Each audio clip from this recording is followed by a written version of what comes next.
ప్రజాస్వామ్యంలో ఏ పార్టీనైనా ఏ నాయకుడినైనా రానివ్వడము రానివ్వకపోవడం అనేది ప్రజల చేతిలో ఉంటుంది. కానీ అధికారంలో ఉన్నప్పుడు అంతకుముందు మనం చక్రం తిప్పాం కదా, ఈసారి కూడా చక్రం తిప్పుతాము, ఈసారి ప్రతిపక్షాన్ని మనము రానివ్వము అనేటటువంటి భరోసా కావచ్చు, ఆత్మవిశ్వాసం కావచ్చు, దాన్ని ఇంకో రూపంలో చెప్పాలంటే వ్యతిరేకులు తలపొగరు కూడా అనుకోవచ్చు. కానీ వాళ్ళు రానివ్వము అని అధికారంలో ఉండే నాయకులు అంటూ ఉంటారు. రానివ్వము అనడానికి మీరెవరు? పరిపాలనా విధానంలో మీరు సజావుగా ఉంటే మీరు రావాలనుకుంటే ఆటోమేటిక్గా వస్తారు. పరిపాలనలో సజావుగా లేకుండా మేము రానివ్వు కొనుక్కుంటూ మీరు గాలి మేడలు కట్టుకుంటే అవతల ప్రతిపక్షం చెప్పే మాటలు ప్రజలకు ఎక్కి మిమ్మల్ని దించేసే సందర్భాలే ఎక్కువ ఉంటాయి.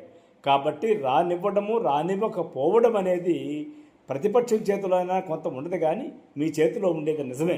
మీరు రానివ్వము అన్న మాట అక్షరాల నిజమే, కానీ రానివ్వము అనే స్థాయిలో మీ పరిపాలన ఉందా లేదా మీరు ఆత్మవిమర్శ చేసుకొని మీరు చేసినటువంటి పనులకు, ఇచ్చిన హామీలు నెరవేర్చిన విధానానికి, ప్రజల్లో యొక్క సంతృప్తి స్థాయిని మీరు లెక్కలేసుకొని మీరు రావాలో రాకూడదో నిర్ణయించేది ప్రజలు.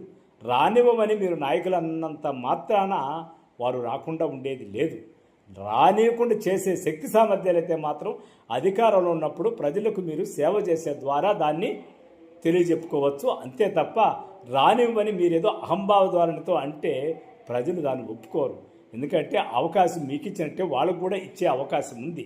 మీ పాలన అసంతృప్తి స్థాయి పాలు పెరిగితే ఆటోమేటిక్గా అవతల ఉన్నటువంటి ప్రతిపక్షానికి అధికారం ఇచ్చేదానికి ప్రజలు ఎప్పుడూ సిద్ధంగా ఉంటారు. కాకపోతే మీరు సీట్లో కూర్చున్నారు కాబట్టి మీకు అంతా మంచిగానే కనిపిస్తుంది కాబట్టి బహుశా రానివ్వము అనే మాట అంత ఆత్మవిశ్వాసంతో వస్తూ ఉంది. ప్రజాస్వామ్యంలో అది చెల్లుబాటు కాదు సార్. ప్రజలే నిర్ణయిస్తారు ఎటువంటి అభిప్రాయానైనా. మీరు రావాలో రాకూడదో, వారిని ఏ స్థాయిలో పెట్టాలో, మిమ్మల్ని ఏ స్థాయిలో పెట్టాలో నిర్ణయించుకునేది ప్రజలే.